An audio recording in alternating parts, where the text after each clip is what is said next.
Chicken momos ഉണ്ടാക്കുന്നത് എങ്ങനെയാണെന്ന് നോക്കാം. ഒരു പാത്രത്തിലേക്ക് ആവശ്യമുള്ള അത്രയും മൈദ എടുക്കുക. ഞാനിവിടെ ഒരു 3 കപ്പ് മൈദയാണ് എടുത്തിരിക്കുന്നത്. അത് നമുക്ക് ഉപ്പും വെള്ളവും ചേർത്ത് ചപ്പാത്തിക്ക് കുഴയ്ക്കുന്നത് പോലെ കുഴച്ചെടുക്കാം. അത്രയും ഹാർഡാവണ്ട, കുറച്ച് സോഫ്റ്റായിട്ട് നമുക്ക് കുഴച്ചെടുക്കാം. ഇനി ഇതിന് ആവശ്യമുള്ള സാധനങ്ങൾ എന്താണെന്ന് നോക്കാം. ഇഞ്ചി, പച്ചമുളക്, സബോള ചെറുതായിട്ട് അരിഞ്ഞത്, പിന്നെ ക്യാബേജ് ചെറുതായിട്ട് അരിഞ്ഞത്.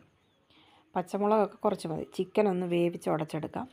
ഇനി നമുക്ക് പാൻ വെച്ചിട്ട് പച്ചമുളക്, ഇഞ്ചി, സബോള എന്നിവ നന്നായിട്ട് വഴറ്റിയെടുക്കാം.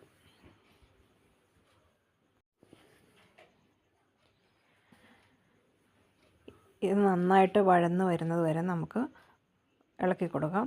പിന്നെ ഈ ക്യാബേജും ഇതുമൊക്കെ വഴറ്റിയില്ലെങ്കിലും കുഴപ്പമില്ല, പക്ഷെ ഞാനിവിടെ വഴറ്റിയാണ് ചേർക്കുന്നത്. ഇനി ക്യാബേജ് ഇട്ട് കൊടുക്കാം. ക്യാബേജും സബോളയും പച്ചമുളകും ഇഞ്ചിയും നന്നായിട്ട് ഒന്ന് ഇളക്കി വഴറ്റി കൊടുക്കാം.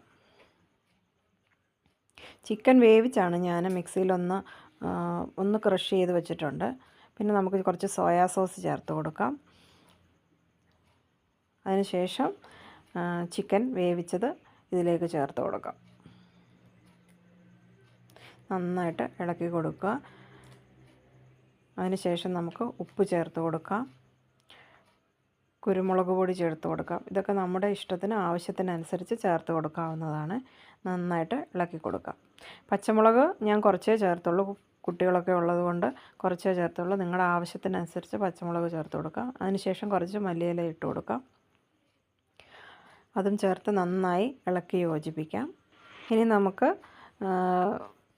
മാവ് നമുക്ക് ചെറിയ ഉരുളകളാക്കി ഉരുട്ടിയെടുക്കാം. ഇത് മോമോസൊക്കെ പരത്തിയെടുക്കാനും ഷേപ്പ് ചെയ്യാനായിട്ടുള്ള ഒരു പാത്രമാണ്. ഇത് ഞാൻ ആമസോണിൽ നിന്ന് വാങ്ങിച്ചതാണ്.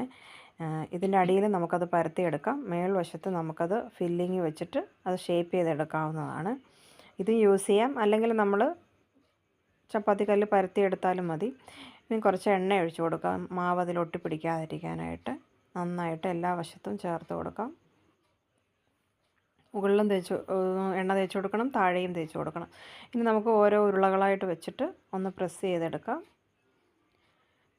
ചെറിയ ചെറിയ വലുപ്പത്തിൽ മതിയല്ലോ, അതുകൊണ്ട് ഇങ്ങനെ കിട്ടും. ഇതിന് ശേഷം നമുക്കിത് മുകളിൽ വെച്ചിട്ട് ഫില്ലിങ് വെച്ച് കൊടുക്കാം. ഇനി ഇത് മുകളിൽ വെച്ചു. ഇനി അതിൽ ഒരു സ്പൂണ് ചിക്കൻ്റെ മിക്സ് നമുക്ക് വെച്ച് കൊടുക്കാം. അതിനുശേഷം അത് അങ്ങോട്ട് തിരിച്ച് അമർത്തി കഴിയുമ്പോഴത്തേക്കിനും അത് ഒരു ഷേപ്പിൽ നമുക്ക് കിട്ടും. ഇനി ചപ്പാത്തിക്കല്ലിൽ പരത്തി ഉണ്ടാക്കുന്നത് എങ്ങനെയാണെന്ന് കാണിക്കാം. ചപ്പാത്തിക്കല്ലിൽ നമ്മൾ ചെറിയ ഉരുള ഒന്ന് പരത്തിയെടുക്കാം. അതിനകത്ത് ഒരു സ്പൂൺ ഫില്ലിങ് വെക്കാം.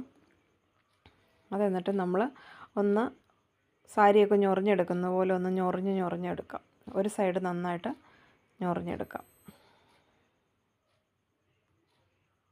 അങ്ങനെ ഫുള്ള് ഞൊറിഞ്ഞ് എടുത്തതിന് ശേഷം അത് സെൻറ്ററിലോട്ട് വെച്ച് ഒന്ന് പ്രസ് ചെയ്ത് കൊടുക്കണം. നമുക്ക് ഇഷ്ടമുള്ള ഷേപ്പിലുണ്ടാക്കാം. ഞാൻ 2-3 ഷേപ്പ് ഉണ്ടാക്കി കാണിക്കാം. ഇതൊരു കിഴി പോലെ ഒരു ഷേപ്പിലേക്ക് വന്നിട്ടുണ്ട്. അങ്ങനെ നമുക്ക് ബാക്കിയുള്ളത് ഉണ്ടാക്കിയെടുക്കാം. അതിനുശേഷം നമുക്കൊരു അപ്പച്ചമ്പിൽ ആവിക്ക് വേവിച്ചെടുക്കാം. ഒരു 10 മിനിറ്റ് നന്നായിട്ട് ആവിയിൽ വേവിച്ചെടുക്കാം. ഇത് നമ്മൾ വെക്കുന്നതിന് മുമ്പേ ഒരല്പം എണ്ണ അതിൽ തേച്ച് കൊടുത്താൽ അത് എളുപ്പം ഒട്ടിപ്പിടിക്കാതിരിക്കാനായിട്ട് നല്ലതായിരിക്കും. ഇനി നമുക്കത് അടച്ച് വെച്ച് വേവിക്കാം. 15 മിനിറ്റിന് ശേഷം ഞാൻ ഓപ്പൺ ചെയ്തിട്ടുണ്ട്. നന്നായിട്ട് വെന്ത് വന്നിട്ടുണ്ട്. ഇനി നമുക്കിത് എടുക്കാം. ഇത് ചൂടോടുകൂടി തന്നെ കഴിക്കുന്നതാണ് ഏറ്റവും നല്ലത്. മയോണൈസിൻ്റെ കൂടെ, ടൊമാറ്റോ കെച്ചപ്പിൻ്റെ കൂടെ, എന്തിൻ്റെ കൂടെ വേണമെങ്കിലും കഴിക്കാം. അല്ലെങ്കിൽ നമുക്കൊരു ടൊമാറ്റോ ചട്നി ഉണ്ടാക്കിയാൽ അതിൻ്റെ കൂടെ ആയാലും ഇത് കഴിക്കാൻ നല്ലൊരു ടേസ്റ്റാണ്. എല്ലാവരും ഒന്ന് ട്രൈ ചെയ്ത് നോക്കുക. Thank you so much.